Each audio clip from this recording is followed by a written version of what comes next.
Sud Radio, le grand matin week-end. L'info Éco Plus, Didier Testo. Bonjour Didier Testo. Bonjour Jean-Marie. Fondateur de La Bourse et la Vie TV. Didier, vous commencez cette semaine par une bonne nouvelle qui concerne les salariés d'une enseigne qu'on connaît tous, c'est ceux de la Redoute. Oui, parce que vous avez eu l'occasion de parler, bien sûr, dans les tranches d'information cette semaine. Je voulais juste un petit peu creuser le sujet et rendre à César ce qui est à César. D'abord, pour dire que toutes les reprises d'entreprises ne connaissent pas, bien sûr, tous tout le succès, mais féliciter les salariés et les deux dirigeants, Nathalie Bala et Éric Courteil, qui ont su, avec leurs équipes, mener la transformation digitale de la Redoute, marque française connue de tous. C'est intéressant dans tous les débats actuels, retraite, seniors, partage de la valeur ajoutée. On a vu récemment le MEDEF, où les syndicats de salariés s'accordaient sur ce sujet. Donc ça se passe bien du côté de la Redoute et il faut expliquer que cela a pu se passer grâce à un outil financier, le FCPE de reprise. C'est quoi ? Oui, alors c'est assez inédit en France. Il faut citer la société Equalis Capital qui l'avait mis en place. En fait, la Redoute avait été cédée par son actionnaire Kering, à l'époque le groupe de luxe de la famille Pinault, pour 1 euro symbolique. C'était en 2014. En 2018, c'est le groupe Galeries Lafayette qui en prend 51%. On se rappelle que la période Covid a été favorable au redressement du groupe et surtout la stratégie mise en place par les dirigeants dans un véhicule, donc le New Air, qui avait été mis en place pendant l'opération et qui était libre donc d'exercer son droit de cession. Ils l'ont fait en décembre 2022 et donc les milliers de salariés qui eux avaient mis effectivement de l'argent au départ dans ce fonds avec les dirigeants, donc aussi bien la Redoute que Relais Colis, eh bien ils vont se répartir 100 millions d'euros. Ça fait à peu près 100 000 euros en moyenne par personne. La mise de départ, elle, avait été plutôt symbolique. Ça veut dire aussi que l'actionnariat salarié peut faire partie d'une des solutions dans un monde complexe, où les transformations des entreprises seront de plus en plus rapides.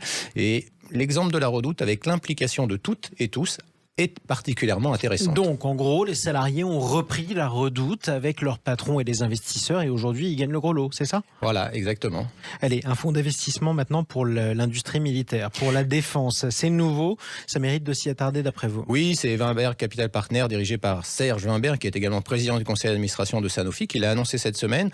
Et donc, il dépasse les réticences dans l'investissement ESG. Donc, ESG, c'est environnement, social, gouvernance, qui mettait de côté l'armement pour l'investissement durable. Eh bien, la guerre à nos portes change la donne en Europe avec aujourd'hui la nécessité d'investir.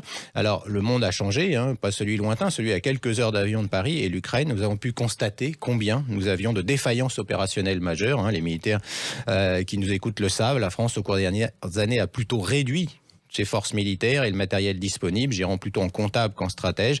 Si on hésite parfois à envoyer du matériel, c'est tout simplement qu'on n'en a pas, même pour nous. Exactement. Alors, en quoi c'est significatif ? Alors, c'est donc un fonds de 100 millions d'euros. Certains investisseurs estiment qu'un super cycle d'investissement dans l'armement est en train d'arriver. Nous parlons de l'Europe. Vous avez vu récemment les jolis ballons chinois dans le ciel. Le sujet de Taïwan reste malheureusement dans toutes les têtes. Le risque stratégique ne peut pas être mis sous la table. Le monde est plus dangereux, tout simplement, Jean-Marie. Et je vous parlais récemment de la société Excelia, qui avait été rachetée par un fonds américain. C'est aussi de la souveraineté dont il s'agit, française ou européenne. Il faut donc retrouver une filière en France. Le président Macron est intervenu récemment. Alors, cela ne se fait pas en quelques semaines. Non. Il faut former des personnels, construire des usines. Mais la guerre en Ukraine nous oblige à revoir vite notre stratégie. Oui, puisque le monde est de plus en plus dangereux. Didier, vous nous parliez d'armement et de stratégie. On est quasiment 1 an après le déclenchement de l'invasion de l'Ukraine par la Russie. Est-ce qu'on doit parler d'un nouveau monde pour l'économie ?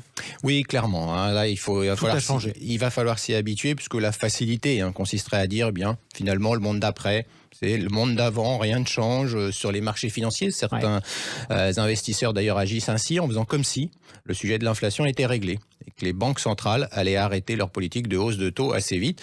Si on prend juste un petit peu de recul, le film qui se dessine aujourd'hui est assez différent. Pourquoi ? Parce que les principales banques centrales, finalement, continuent de relever leur taux d'intérêt à des niveaux plus élevés que depuis la crise financière.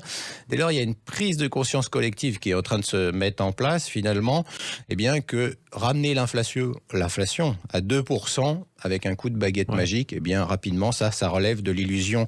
Et si les banquiers centraux devaient aller plus haut que le marché le pense, tout simplement parce que l'inflation est multiple, alimentaire, salariale, transition énergétique, cela voudrait dire que les prochains mois et surtout les prochaines années seront très différents de ce qu'on a vécu jusqu'ici, avec une inflation qui s'installe sur une durée plus longue. Ce que je décris ici n'intègre pas, bien entendu, une aggravation. On parlait d'armement, de la guerre en Ukraine, qui reste possible. Donc, un an après le début de celle-ci, puisqu'on est quasiment aujourd'hui à un an, le moins qu'on puisse dire, Jean-Marie, c'est que la visibilité sur l'économie est réduite. Effectivement, on ne sait pas où on va, mais en tout cas, on y va. Merci beaucoup, Didier Testo. Je rappelle que vos analyses peuvent être retrouvées sur la chaîne YouTube de Sud Radio et sur la Bourse et la Vie TV. À dimanche prochain. À dimanche prochain.